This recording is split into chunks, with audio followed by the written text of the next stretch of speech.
밤사이 나온 투자 뉴스 정리해보는 시간입니다. 뉴스 보고 전략 정비해보죠. 야천투자연구소 남인호 소장, LNS홀딩스 김선영 대표, 타큐뉴스 조우진 대표와 함께합니다. 안녕하세요. 자, 전일 미국 증시 FOMC 경계감이 짙어진 가운데 일제히 하락 마감했습니다. 그래도 장 초반에 하락폭을 좀 축소하고 마감을 했는데요. 자, FOMC가 증시 빅 이벤트인 만큼 김선영 대표님께 첫 질문으로 FOMC 관련 질문 드리도록 하겠습니다. 연일 점도표를 주목해보면 좋을 것 같다, 이렇게 이야기를 해주시고 계신데요. 점도표에서 어떤 부분들을 좀 더 자세히 눈여겨봐야 할까요? 일단은 가장 최근에 점도표가 나온 게 6월 달이었습니다. 근데 지금 현재 수준보다 0.25%포인트가 위쪽에 있어요. 그래서 거기 보니까 위원분들이 그 바로 위에 위치에 찍으신 분들이 9분이고요. 그 위에 2분, 한 분에서 총 12분 정도가 이제 금리를 한 번은 더 올려야 된다라고 주장을 하고 계십니다. 이에 따라서 아무래도 근데 6월 상황과 지금 상황이 좀 많이 달라요. 잘 아시는 대로 이제 헤드라인과 코어가 모두 좀 잡히는 분위기로, 물론 헤드라인이 좀 올라가긴 했지만 연준이 가장 중요하게 생각하는 코어 CPI가 계속 잡히고 있는 상황이기 때문에 제가 봤을 때는 거기서 좀 생각 바뀌신 분들 분명히 있을 겁니다. 그리고 6월 달에 찍고 그 이후에 퍼듀 대학교로 가신 이제 그 분도 계시죠. 그렇기 때문에 그분 사실 강경 매파였던 제임스 블러드인데요. 이제 그분이 빠지셨기 때문에 아마 9월 달에는 좀 뭔가 많이 변화가 있지 않을까라고 판단하고 있습니다. 하지만 우리가 일반적으로 시장에서 생각하는 매파적 기조는 그대로 유지가 될 겁니다. 보통 매파 비중파 많이 나누잖아요. 근데 시장이 마음에 들지 않으면 보통 매파로 이제 표현하는 그런 경향이 있는 것 같은데, 일단 제가 생각했을 때는 매파로 나옵니다. 왜? 절대로 연준은 시장이 원하는 대로 멘트하지 않을 거기 때문에 이번에도 매파적인 성격을 좀 띌 것이고요. 근데 제 개인적인 생각으로는 금리를 한 번 더 인상을 할 수 있을 거다라는 연준이, 우리가 추가적으로 이제 어떤 상황이 발생한다 하더라도 우리는 이제 사용할 도구가 있다라는 그런 의미로 받아들이시면 될 것 같고요. 만일 뭐 제가 봤을 때 급격한 상황이 앞으로 나올 것 같지는 않습니다. 근데 급격한 상황이 나온다 하더라도 연준은 언제든지 쓸 도구가 있고, 그리고 아마 결과적으로 봤을 때는 금리 인상은 제가 봤을 때 끝났다고 보고 있습니다. 할 것처럼 하면서 아마 안 할 것 같고요. 사실 연준은 수년 동안 계속 그렇게 해왔기 때문에 이번에도 똑같이 지속이 될 것 같습니다. 저의 관건은 뭐냐면은 점도표가 어쨌든 앞으로 2년치가 나오잖아요. 그래서 점도표를 보시게 되면은 앞으로 연준이 금리를 어떻게 올릴지에 대해서 대충 알 수 있을 부분인데, 물론 점도표는 또 계속 바뀝니다. 뭐 올해 12월 달에 또 나오기 때문에 또 바뀔 수 있고, 사실 9월보다 더 중요한 건 12월 점도표라 생각하기 때문에 그때 또 봐야 되는 부분이긴 하지만, 일단 이번으로 알 수 있는 부분은 올 연말까지 어떻게 될 것인가에 대해서 좀 우리가 체크를 해볼 수 있기 때문에 이번 점도표도 좀 중요한 것 같고요. 사실 올 연말까지 금리 인상 안 할 것 같습니다. 그리고 제가 봤을 때는 지금은 어느 정도 긴 기간 동안에 이제 금리를 동결을 해 나가는지가 관건인 것 같고요. 그 이후에는 여러분들이 생각하시는 피벗 있지 않습니까? 금리 인하 쪽으로 이제 생각하실 텐데, 아무래도 피벗을 봤을 때 우리가 다양하게 좀 생각할 수 있을 것 같아요. 이제 피벗 하면은 얼마나 경기 상황이 안 좋길래 피벗을 하느냐, 금리 인하를 하느냐, 이런 쪽으로 생각하실 수 있을 것 같은데, 또한 그 피벗으로 인해서 반대편으로는 금리를 인하한다고 부양책을 쓴다고 하면서 그게 또 시장에 또 좋은 모습을 가져다 줄 수 있습니다. 예를 들어서 제가 봤을 때는 일단은 올 연말까지는 금리를 픽스 가고, 이제 내년도 아마 1분기는 픽스할 것 같습니다. 그래서 빠르면 내년 2분기 후반부쯤에 좀 이제 이제 인하에 대한 얘기가 조금씩 흘러나올 것 같고요. 그때 경제 상황에 맞춰가지고 금리 인하에 대한 어떤 계획을 발표할 것 같으니까 우선 당분간은 추가적인 금리 인상은 여러분들 시나리오에 넣지 마시고, 하지만 계속 점도표 체크하셔야 됩니다. 그렇게 진행하시면 될 것 같고요. 너무 FOMC를 마음을 쓰실 필요는 없을 것 같다. 하지만 점도표는 계속 체크하자, 모니터링하자, 이 정도로 체크하시면 될 것 같습니다. 네, 사실 FOMC 날에는 새벽 3시에는 성명서가 발표가 되고요. 새벽 3시 30분부터는 제롬 파월 미국 연준 의장이 기자회견에 나섭니다.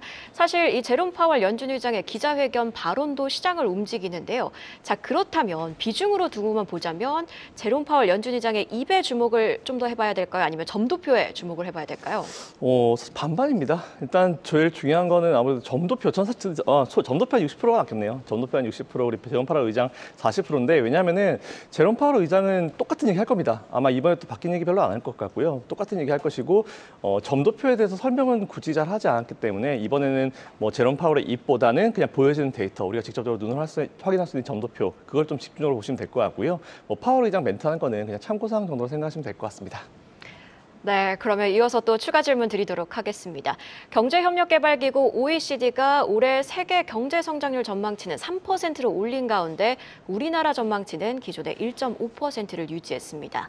미국과 일본보다 낮은 수준이라는 점에서 좀 눈길이 가는데요. 자세한 해석 부탁드립니다. 사실 뭐 경제 성장률 전망치 발표될 때마다 사실 저는 개인적으로 크게 신경 안 씁니다. 오히려 OECD는 홈페이지 들어가 보시면은 CCLI라고 선행 지표가 있는데 그걸 좀 많이 눈여겨보고 있는데요. 저는 보통 OECD 평균, 미국과 우리나라 좀 많이 보는데 다행히 이제 경기 선행 지표가 우리나라, 미국 그리고 이제 G20 평균치가 이제 바닥을 찍고 올라오고 있다는 부분, 경기 선행 지표가 나아지고 있다는 부분을 먼저 우리가 좀 생각해 보실 필요가 있을 것 같고요. 전망치는 사실 계속 바뀝니다. 보통 이제 OECD 같은 경우는 매년 6월과 11월에 회원국의 경제 전망률을 발표를 하고요. 그리고 3월 달과 9월 달에 보통 G20 중심으로 된 경제 전망치를 발표를 합니다. 일단 올해 예상한 걸 보니까 우리나라 경제 성장률 한 1.5%로 잡았고요. 지난 6월 달 전망치와 같은 수준인데 이와 함께 또 발표한 우리나라의 소비자 물가가 상승률이 올해가 3.4%, 내년은 2.6%, 드디어 2%로 내년에 내려간다라고 이제 예측을 했습니다. 예측이고요. 언제든지 틀릴 수 있다는 걸 감안하고 봐야 됩니다. 그리고 G20 물가 상승률에 대한 판단 역시 현재 물가 상승세가 둔화되고 있긴 하지만 일부 비용의 압력으로 근원 물가가 여전히 높은 수준이다라고 판단한 느낌이고요. 이건 누구나 다 알 수 있는 내용들 그대로 나왔습니다. 여전히 뭐 세계 경제 하방 리스크, 석유 등 에너지 공급의 차질 가능성, 이건 뭐 러시아 때문에 그런 거고요.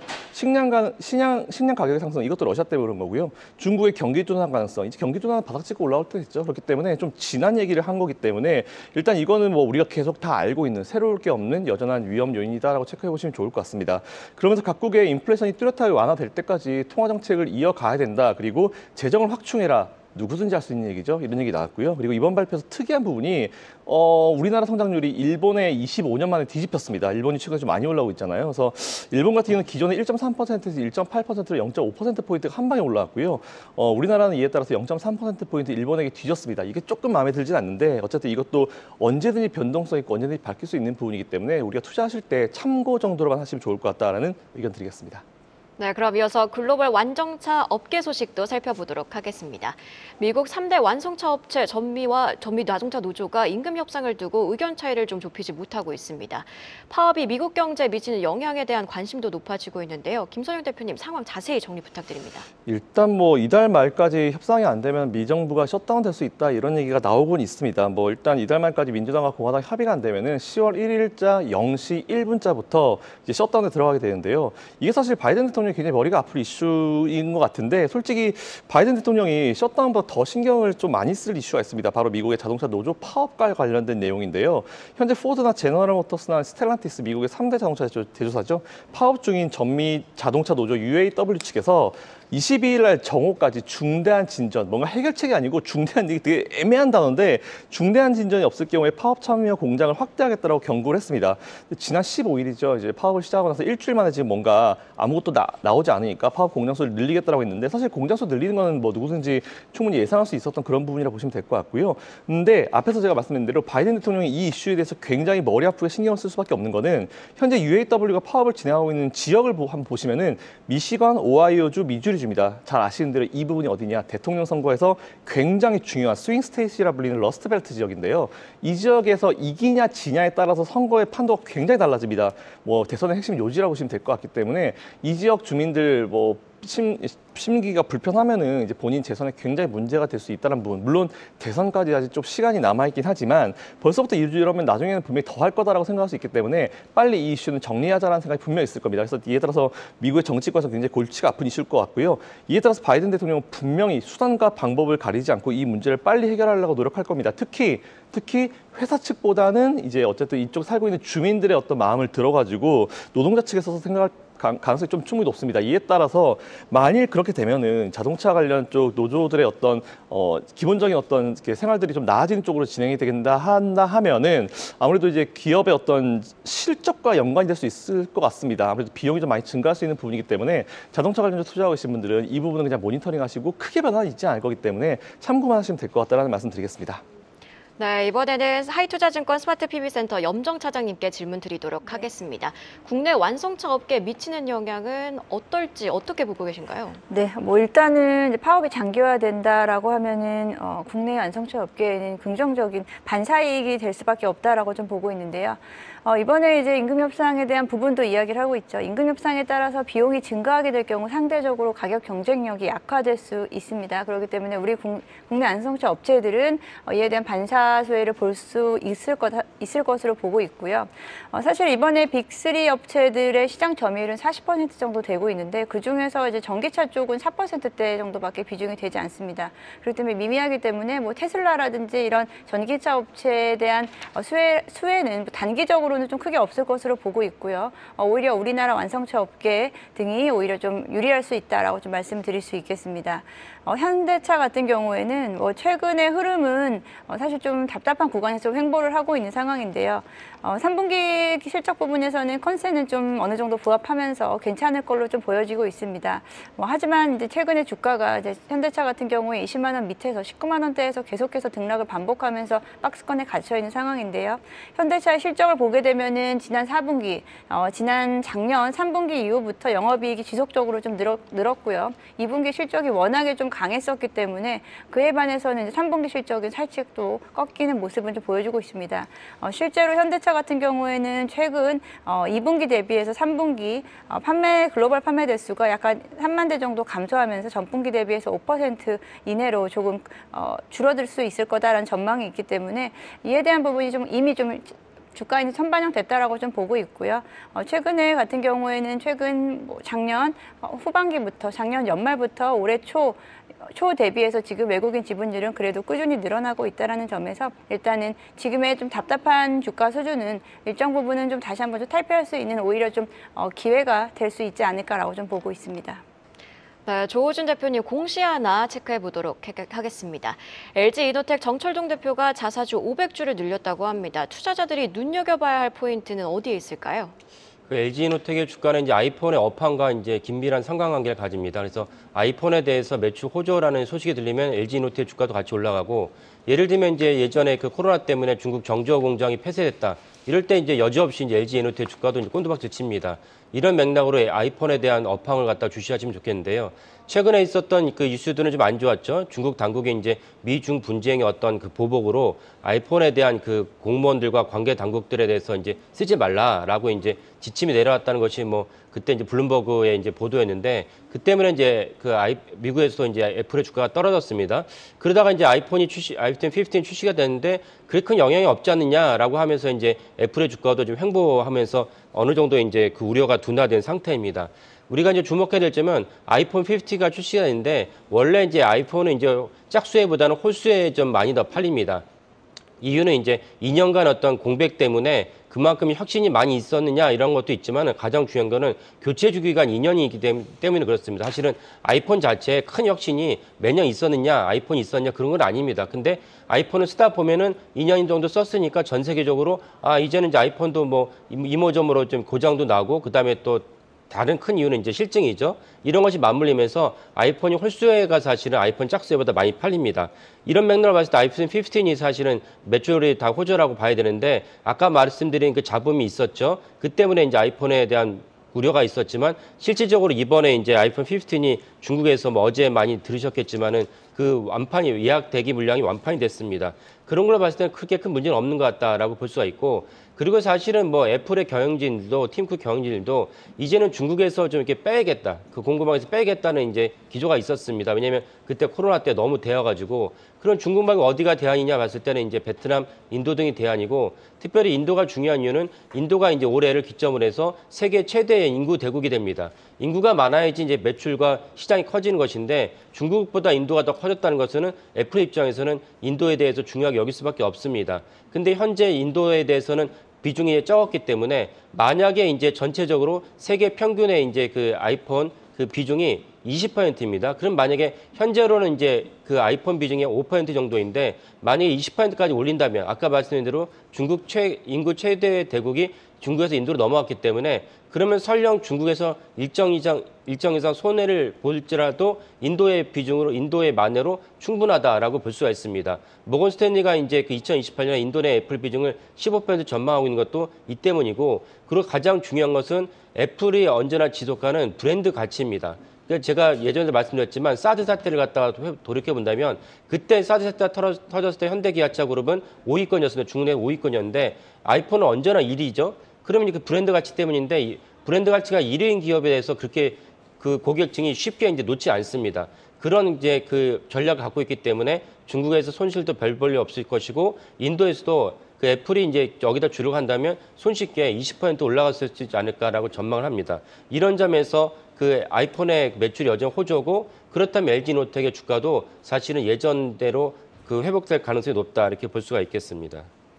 네, 이렇게 공시 체크해봤고요. 어제장 아주 오랜만에 동반 급등한 섹터가 있었죠. 바로 통신장비 관련주입니다.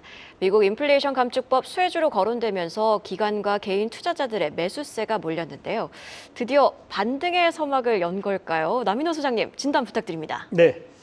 방금 말씀 주셨던 대로 어제 시장은 안 좋았습니다만 정말 통신 장비주 와 이렇게까지 오를 수 있나 할 정도로 놀라운 상승률을 보였죠.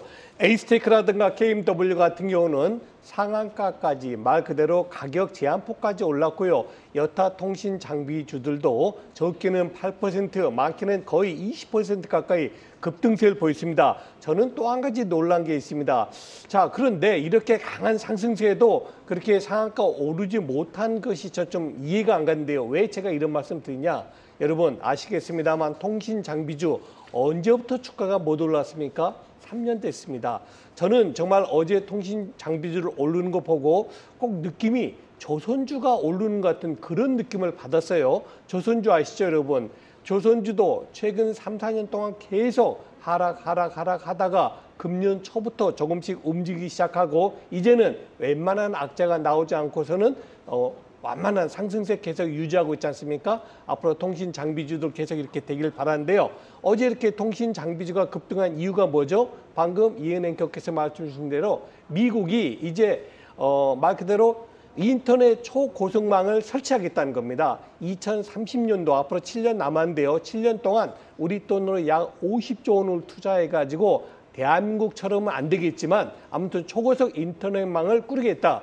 저는 뭐 외국에 자주 안 나가봤습니다만 외국하고 한국을 왔다 갔다 하시는 분들이 제일 한국을 칭찬하는 게 우리 대한민국은 어디서나 지하철이나 버스나 어딜 가서나 와이파이가 뻥뻥 터진다는 거 아니겠습니까? 아마 미국도 그러한 여건을 만들기 위해서 당분간은 통신 장비주에 꾸준한 투자를 할 가능성이 높아 보입니다.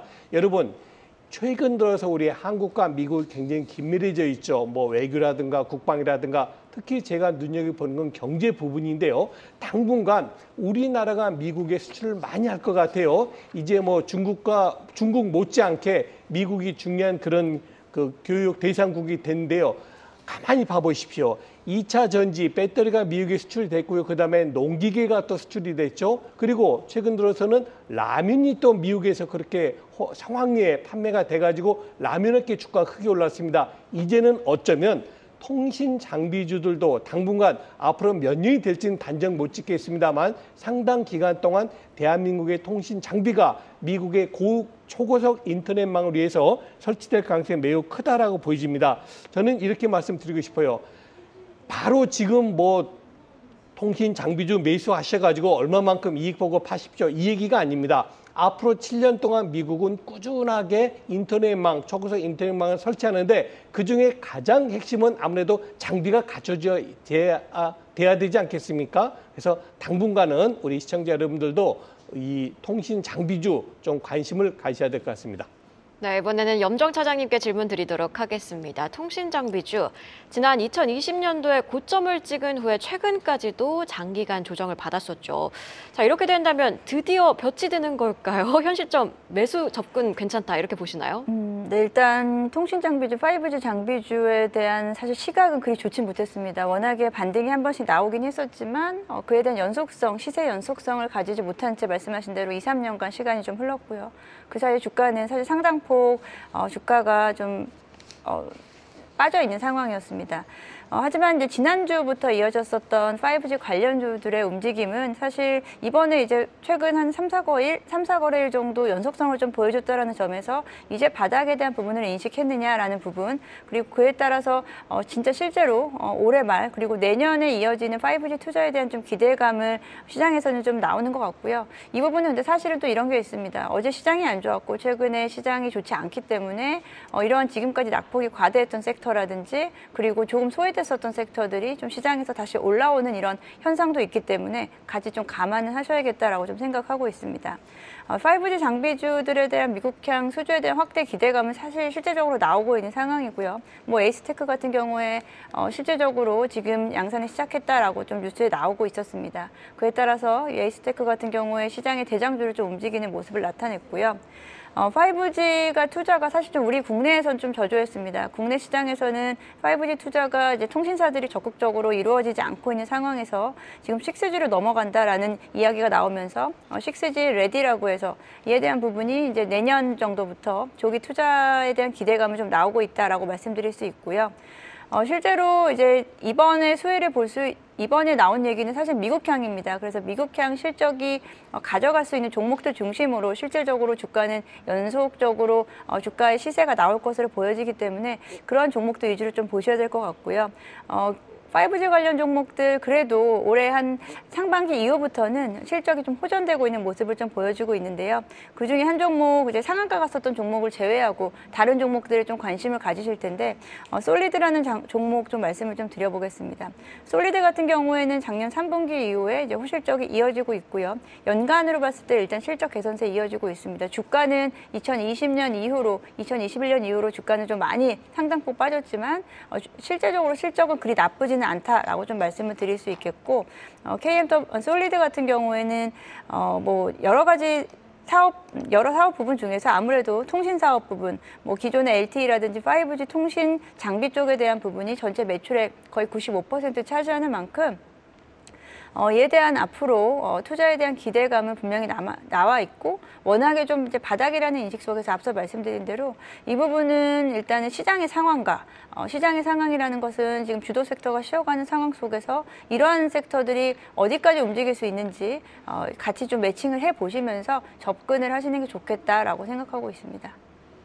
네, 전일 강세를 보인 또 다른 섹터도 짚어보겠습니다. 한국 수력 원자력이 경쟁사인 미국 웨스팅하우스에 승소하면서 원전주가 일제히 올랐는데요. 원전 관련주의 발목을 잡았던 악재가 겉인 것으로 판단해봐도 되겠습니까? 남인호 소장님 어떻게 보고 계신가요? 네, 그렇게 봐야 될 것 같습니다. 시청자 여러분, 청출어람이란 말씀 아시죠? 네. 분명히 스승으로부터 배웠는데 그 제자가 더 훌륭한 학문을 가진다 이런 뜻 아니겠습니까? 맞습니다. 우리 대한민국은 미국으로부터 그리고 프랑스로부터 원전 기술을 배운 게 맞습니다. 한 50년 전이죠. 그런데 지금은 어떻습니까? 우리 대한민국 기술이요. 미국이나 프랑스에 절대 뒤지지 않습니다. 오히려 대한민국의 원전 기술이 미국과 프랑스보다 더 앞설 수도 있다. 저는 개인적으로 그렇게 판단하고 있습니다. 자, 그런데 문제가 생겼습니다.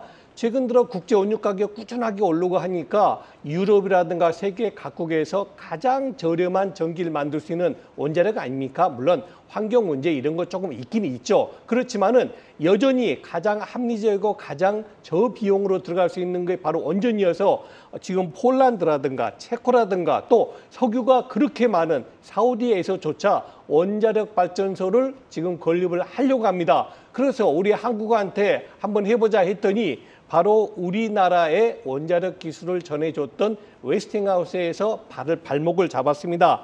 지금 대한민국이 폴란드라든가 체코라든가 사우디에 원자력을 설치하려고 그러는데 저거 우리 고유 기술을 가져간 거다. 저거 설치 못하게 해달라고 워싱턴 연방법원에 소송을 냈어요. 그런데 이 현명한 판사님이 뭐라 그랬냐? 아니다. 이거는 너희들만의 기술이 아니고 소송을 각하시켰습니다. 기각시켰다는 얘기죠. 그래서 한손에서는 이제 발목 잡힌 것 없이 아까 말씀드린 폴란드, 체코, 사우디 등에 좀 더 적극적으로 대시를 할 수 있어 보입니다.